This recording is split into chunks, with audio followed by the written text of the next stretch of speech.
Bismillahirrahmanirrahim. Assalamu alaikum wa rahmatullahi wa barakatuh.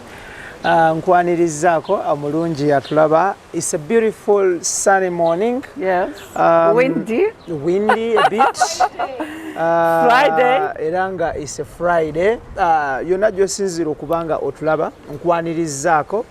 Tuli mu lugendo lwaffe olw'okuleetera ebifo ebitukuvu ebyenjawulo era nga tuli mu bitundu eno ebya Palestine ne Israel as well gye tuli akadde kano still tukyali ne mwannyinaffe ono tuwa guide ali mu kutuyitirayitirako mu bifo ebyenjawulo n'okutunnyonnyola ku byafaayo. Tuli ku extra digest mugoba nsonga nze Ibrahim Mukasa era nga programu yaffe eno ewagiddwa banywanyi baffe aba Africa One Tours and Travel abasangibwa emuyenga ku Tank Hill Road ku Catherine House ojja okubanga obasanga bw'oba oyambuka muyenga boat bali ku mukono gwo ogwa ddyo bw'oba ova muyenga ng'odda Kabalagala baba ku mukono gwo ogwa kkono so ekintu kikimakinga ennyo ku Catherine House Tank Hill Road emuyenga. Good morning. Good morning. How are you? I'm Slept okay. Well? You're good? Fine, thanks God. Okay. Olwaleero tuzze tulabe church, tulabe n'amalaalo ga Lazarus. Abasinga ewaffe mumumanyi nga Lazalo. What is the name of this town? This town's name is Al-Azariya or Bethany. Why Al-Azariya? It's an Arabic name because Lazarus was here and he died here. And he was living here in this city. So Jesus do with him the miracle. Why Bethany? Bethany from house of sadness. It's mean by house of sadness. Why sadness? Because Lazarus was the friend of Jesus. Yeah. And Jesus was very sad because he died. He was very sick and he died. Jesus cried twice. Once on Jerusalem, he stand in front of Jerusalem and he cry on Jerusalem. And the second time he cried Jesus when his friend Lazarus died. So it's named Bethany and Al-Azariya. So it was here. We will see the house of Lazarus with Martha and Maria, his sister, where they used to live. And then they built a church up to this house. And then we will see the tomb of Lazarus, where he stayed there 4 days. And after 4 days, Jesus came and she was waiting him, Martha, down in the beginning of the street. She was in the Judean desert. She came from the Judean desert from Jordan. And he came to visit Martha and Maria as usual because he was friend, and he found him died. So Martha said for Jesus, if you are here, my brother will not be died. So when he came and he found him died, he said for him, Lazarus, get out. So he get out from his tomb alive after 4 days. Okay. So this is the miracle what happened before the resurrection. Mu kutambula kwaffe olunaku lwaleero tugenda kulaga ebyamagero Yesu Kristo bye yakola ne mu bitundu mwe yakolera ebyamagero bino ebitundu ebyenjawulo era ng'ekimu ku byamagero bye yakola kwe kuzuukiza mukwano gwe Lazarus abasinga gwe mumanyi nga Lazalo bw'ataputibwa ewaffe awo e Uganda oba mu lulimi Oluganda bamutaputanga Lazalo era nga yafa n'amuzuukiza nga wayise ennaku 4 abanywanyi be abaaliwo awo ne kibeewunyisa nnyo yamuyita buyisi n'azuukuka n'adda engulu n'addamu okuba nga alivinga oba n'addamu okuba nga yeeyagalira mu bulamu bw'ensi eno. So tugenda kuyingiza munda tulabe amalaalo ge, tujja kuyingiza munda tukulage church eyamubbulwamu, tujja kuyingiza munda ate tukulage n'amaka we baali bawangaalira ne baganda be oba ne famire ye. So are we in Israel here or we in Palestine? No, we are in the Palestinian Authority. This part is Palestine. We are in Palestinian Authority. Okay. Yes. Kale, of course, wano we tuli nakunyonyodde ne nkugamba nti Israel ne Palestine baliraanaganye nga bw'olaba Uganda ne Kenya, nga bw'olaba Uganda ne Congo. oba Uganda ne Tanzania. So ebitundu ebimu bye tugenda okubanga tukuleetera biri mu Israel, ebirala biri Palestine. So ngenda kubanga nkunyonyola ebintu bino mpola mpola nti wano tuli wano, wano tuli wano. But it is safe, don't worry. You are welcome. Oh, that is very good. Okay, kale katuyingire munda tulabe bituli mu kunyonyola naye nga jjukira tuli ku extra digest mugoba nsonga Ibra K in the Holy Land. Okay, tuyingidde munda okulaga church eriwo nga ekijjukizo okuliraana amalaalo oba entaana ya Lazalo oba Lazarus wetuli wano era nga wano waaliwo Martha, Maria ne Lazarus. Abantu aba basatu be bajjukirwa mu kifo kino. Wano wetuli tuli Palestine, of course, omukyala nga bw'atunnyonnyodde. So, Rubina. Yes. Try to explain to us this. Okay. Now we are in the house of Martha and Maria. So this part here, this part, all the old part, this is the first church from the 4th century. You see here the mosaic downstairs. This is the first church from the 4th century. So it was here, all this old part, it was the house of Martha and Maria. All these churches that it's built new churches. So here we will see Lazarus in the middle. This church built by Antonio Barluzzi, 1952. It's just a new church. You see here Martha and Maria and Martha. Maria and Martha, the sisters of Lazarus. We can visit the church inside. In the middle of the church, we will see the resurrection of Lazarus when he say for him, Jesus, get out from your tomb. And we will see the dinner that it's happened with the house of Simon, that he came and eat with them, Jesus. And we will see also the miracle when Maria put all the bottle of nard, that it's very expensive, and she washed the feet of Jesus. And then Maria said, it's very expensive. You must give them the cost of this nard for the poor. He say for her, Jesus, the poor are all people, they are always with you, but I am not anymore with you. It's finished my time. Why he say that? Because after that, he went to Ephraim near Ramallah, and he was hiding there because the rabbis wants to kill him after the resurrection of Lazarus. And then he asked the disciples to prepare for him the monkey.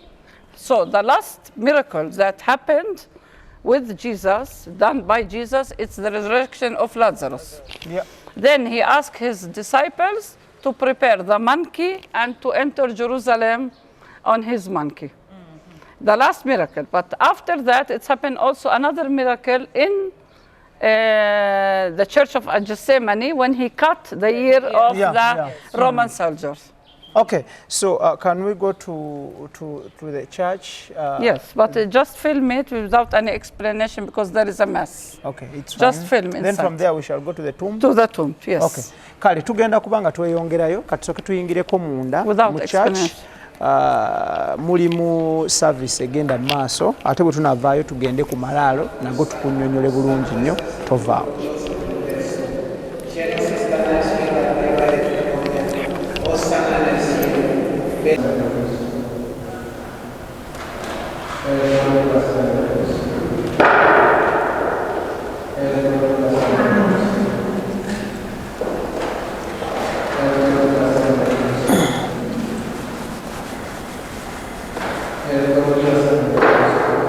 Yes, omulungi atulaba tukujjeyo eri ku church gye baazimbawo ng'ekijjukizo awaali amaka ga Lazarus nga kwotadde Martha ne Maria, era nga wano we tuli tukuleese ku ntaana ye oba mu luzungu gy'oyinza okuyita tomb weno we tukuleese.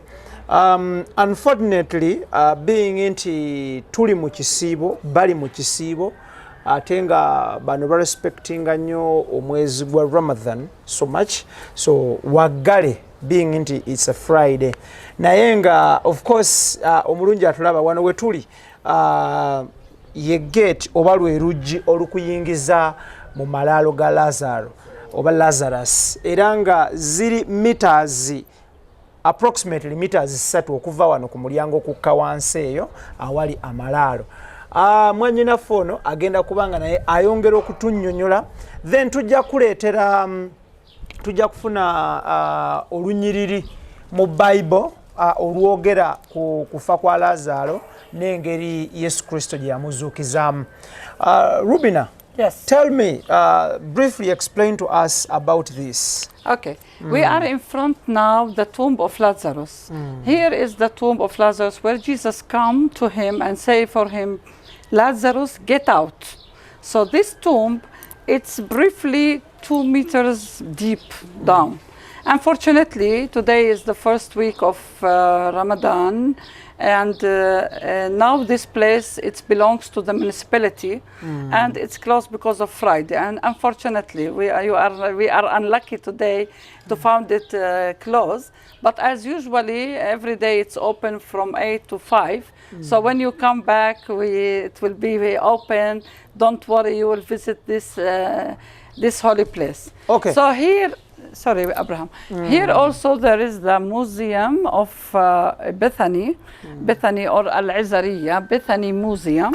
This museum, all the excavations that they are founded here in this place, they put it here in this museum. So Bethany here, they live very friendly with our neighbor, Muslims neighbor. You can see that. Yeah. So this church, it's the Orthodox church. In the middle there is the mosque of Lazarus, and in the other part it's the Lazarus church, the Latin, the Catholic church. So that's a very example for the friendly relationship between Muslims and Christians. Okay, tugenda kufuna mukyala Paula ajje atusomere olunyiriri mu kitabo ekitukuvu ekya Bible olwogera ku kufa n'okuzuukira kwa Lazalo oba Lazarus. Tuli ku Extra Digest mugoba nsonga, proudly powered by Africa One Tours and Travel, abasangibwa ku Catherine House Muyengawo, Tank Hill Road, ku mukono gwo ogwa ddyo ng'ogenda Muyenga, ku mukono gwo ogwa kkono ng'ova Muyengo dda Kabalagala. Ojja okubanga obasangawo bali ku second floor oba ku mwaliro ogwokubiri aba Africa One Tours and Travel. Tukwanirizaako sokubuze ku balungi abatulaba. Mukama yeebazibwe, atenderezebwe mwenna abali e Uganda. Tusinzidde eno Bethlehem gye tuli saawa zino gye tuli okubaweereza. Kaakati ekitundu ekyogera ku Lazalo mu Bible kiri nja kukisoma mu Luzungu. Yeah, it's fine. It's in the book of John, chapter 11, verse 43. The verse. Verse 43 clearly says, when he had said this, Jesus called in the loud voice, Lazarus, come out. The dead man came out. It's very clear in this verse. Nga muyita mu ddoboozi ery'amaanyi okuvaayo n'era n'avaayo. Okay. That is John 11:43. Thank you. So, yembeera of course ebifo bino bya bulambuzi. Ebifo bino abantu bajja ne basaba. So nkugamba ekintu kiri kimu nti Munnayuganda ali eyo ali mu kutulaba akadde kano, waayo obuddebo, teekamu essente zo, waayo omutima gwo ojje mu bifo bino osabe osinze at the same time. Naye nga bino byonna osobola kubikola ng'oyise mu kampani ya Africa One Tours and Travel, be bajja okuleeta mu bifo bino otuukirize ebirooto byo mu bulamu bw'ensi buno ng'okyali mulamu. Ebimu ku biri kubwogerwako mu biseera biri ng'ozaaye nti abo baava wano ne bagenda ne basaba, baava wano ne bagenda ne balamaga. So nkugamba ekintu kiri kimu nti weekwate Extra Digest mugoba nsonga ne Africa One Tours and Travel. Rubina, Yes. Your last remarks to people out there before we leave this place. I encourage everyone to come and to visit all these holy places because it's a real Bible life, because everything you will found it written in the New Testament, you will find it a real story here with the place. So every sites we visit with the tourist here, always we read the verse from the Bible, and you can feel everything it's happened here with the Holy Land.